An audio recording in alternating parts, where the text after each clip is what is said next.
Hey everyone, Flo from Off to Lens here. I'm a French-Australian filmmaker based in French Alps, and today we're going to talk about the new LAOWA Nanomorph 65mm 1.5x anamorphic lens. This is the first anamorphic lens from LAOWA that I've used, and in this video I will talk about my experience with it, what I like and don't like about this lens, how does it compare to my other anamorphic lenses, and whether or not I would recommend it. Before I start, be sure to subscribe to see more videos like this one, and let's get into it.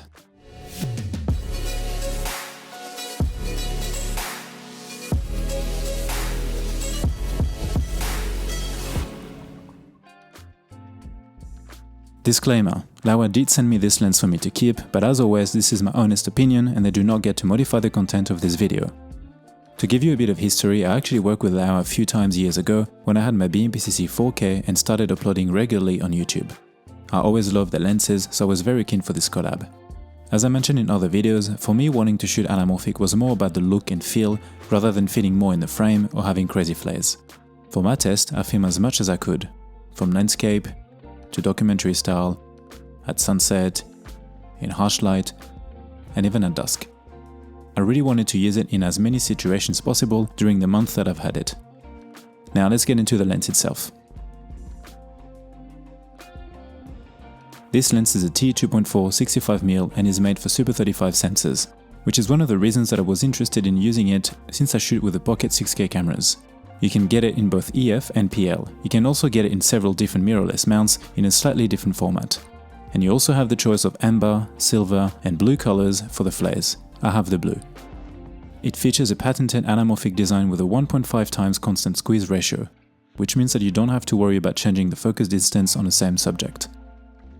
This was an issue, for example, with my 50mm from Greyjoy. This lens also supports 2x anamorphic with a 1.33 adapter sold separately. Despite the small size, the lens is very nicely built and it even has a flange adjustment lever on the side to fine-tune the back focus. It features a 77mm front thread and industry standard 0.8mm pitch gears. In addition to the 65mm, you can also get it in 27, 35 and 50, as well as the new 80mm. And finally, the price of the EF or PL mount is $14.99, which in the anamorphic world is definitely on the low end. You can find more info on the lens in the link in the description. There are a few things that I want to mention before I really get into the review. First of all, 65mm is probably not a focal length that I would personally pick as a first lens in a kit, or if I had to pick just one. Of course, in anamorphic it gives you more than a traditional 65 on a Super 35 sensor, but still. I would prefer the 35 or 50, I think, for more variety and flexibility. This is also the reason that I shot in slow motion a lot to avoid micro jitters, since I like to film handheld. I also, of course, wouldn't shoot as much directly into the sun, but I was testing the lens and not just using it, if that makes sense. Also, even though the BMPCC 6K cameras have an anamorphic mode built in, I still prefer to shoot in full 6K RAW. In terms of actual gear, I use my 6K Pro. For some of the shots, I also use my Small HD 702 touch monitor to de-squeeze the image when possible. And when I was hiking, I just used the built-in 1.33 monitoring option in the camera as it was the closest, to keep weight down, and it was fine. I also did not crop the sides to have more of a standard 2.4:1 aspect ratio, I just left the wider original ratio, which is around 2.66:1. All I had to do in DaVinci was to choose 1.5D squeeze and that was it. I also used the internal batteries and NDs since I wanted to see how small the 6K anamorphic kit could be and if I could travel and hike with it, which is quite important for me as I spend a lot of my time outdoors. I also used my Nisi IR cut filter at the front. The main reason, aside from reducing IR pollution, was to actually protect the lens since it has a flat front with no protection and I prefer not to use a matte box this time. For some shots I also use my Nisi 125 VND for more control. As always, you can find all the links in the description below. First of all, the image. I love the shots that I was able to get with this lens. The colors are great and the overall look is very pleasing. I really love the way the bokeh looked. To me it is a good mix between organic and dreamy, and T2.4 is also fast enough to shoot in low light and to get that depth of field. I also think anamorphic suits landscapes as it makes the shots even more impressive and accentuates the views. The second thing I like the most is the size. This lens is super small for a cine lens, but the fact that it is an anamorphic one is pretty crazy. Here it is compared to my Greyjoy 85mm. Of course this is a lens made for Super 35 sensors, but still. It is pretty much the same size as my 16-35 Canon. Next, I really enjoy shooting with it, which is important. The fact that I could shoot anamorphic the same way I would with a regular lens, even hiking, was great. The lens is very nice to operate too, and the rings are really smooth. I used it both with and without a follow focus. I also like that the aspect ratio you get isn't crazy. So you can actually use it as is if you wanted to, and if you need to crop into 2.4:1, then you won't lose much. This is why it is really nice to have an anamorphic lens built for Super 35 sensors.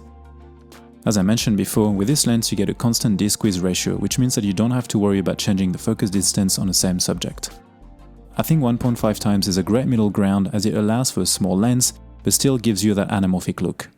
Next is a filter thread. I always like when cinema lenses can use standard filters, so you don't have to use a matte box and can keep the kit minimal. 77mm is great. Then we have the flares. Now you can't shoot anamorphic and not talk about the flares. With this blue version you definitely get some, which is great if you are after that look. You can really tell that you are using an anamorphic lens. I also really appreciate that they thought of putting a lever to adjust the back focus. Shimming is a pretty annoying and tedious process, and this makes it super easy to adjust for your camera. I had to change mine, for example, in order to get focus on infinity. No breathing. I didn't notice any breathing with this lens, which is always a good thing. And finally, the last thing that I like is the cap. I know this can sound a bit silly, but having a sturdy, quick and easy to use cap is great when you carry around your lenses. So now let's talk about what I don't like about this lens. Also keep in mind that this is an anamorphic one. The first thing is that it can be hard to nail focus or to know what's in focus, especially at T2.4 outside. Shooting anamorphic is vastly different than shooting spherical, and in my experience it is always harder to focus even with picking and a monitor. T2.4 is also not the sharpest on this lens I found, and I had to film at T2.8 a few times. Next is the focus distance. At 0.7 meter, it can be quite a lot in my opinion. Whilst it didn't bother me too much, I did have to step back or adjust composition a few times, especially when filming close-ups. I know it's pretty common for 65mm, but I think it is worth mentioning. Flares. I have never been a huge fan of crazy flares, but I do understand that an anamorphic lens needs to have some, of course. That being said, sometimes I find them to be a bit too distracting and forced. Maybe the silver is less intense, and also keep in mind that I was trying to get some for the purpose of this video.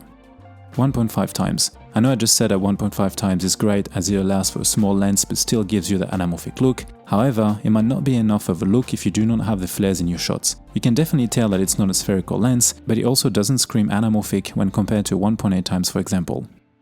And lastly, I did notice a bit of vignetting when using it in harsh light, as you can see in the sky on this shot. Nothing distracting or that could ruin a shot, but I thought I'd mention it anyway. I know I will get asked how does this one compare to my Greyjoy lenses, so I thought I would talk about it briefly. The Greyjoy lenses, or now Blazer, are bigger, heavier, but are also full frame and 1.8 times.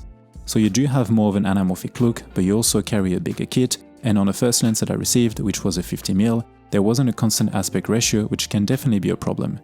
The LAOWA is much smaller, lighter and easier to use. They also flare a lot more than a Greyjoy. If you are using the BMPCC 6K cameras, then in order to crop to 2.4:1 you will also lose a lot of the image on the Greyjoy, so the LAOWA in this case might be a better solution. Either way, they are both great anamorphic lenses for the price and the image they produce. It just depends on which aspect you value more. Yes, I would definitely recommend this lens. However, as I mentioned in previous videos, it is important to remember that anamorphic lenses are meant for a specific look, so I wouldn't recommend them to people that want an all-purpose lens or even as a first lens, especially in 65mm. But if what you need or want is an anamorphic lens with a reasonable price, then again, this is a pretty great option. The image is beautiful, it is nicely built, compact and light, and it is also very nice and easy to use in a wide variety of situations. I think if you own a Super 35 sensor camera, this is pretty much a no-brainer if you want to step into the anamorphic world.